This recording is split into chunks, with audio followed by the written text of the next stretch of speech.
So we might do a feedback model. We call it Skilled Candour because we believe it's a skill that everyone can learn. And so it might be that concept and then a feedback model, practicing a real conversation that you want to have with one of us.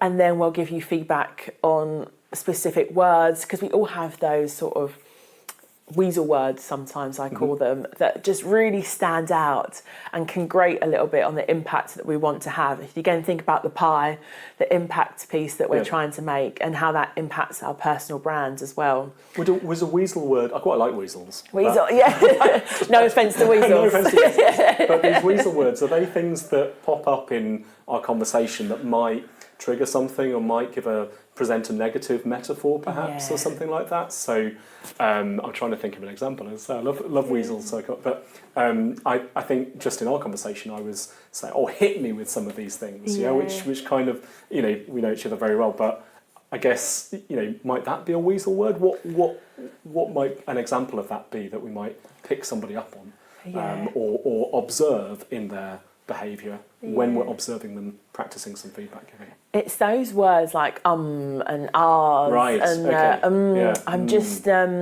thinking about let me. So it's all of that doesn't create safety. Okay, so the stopping and starting, the looking nervous perhaps. And, Okay. Yeah. Yeah. And if your body language isn't in connection to your words and what you're saying, hands, everything sort of comes into it as well. It might. I know one of mine years ago was like, and I'd say it so much, and then someone pointed it out, and I was like, oh, and then so now, what I hope to do is use that word less.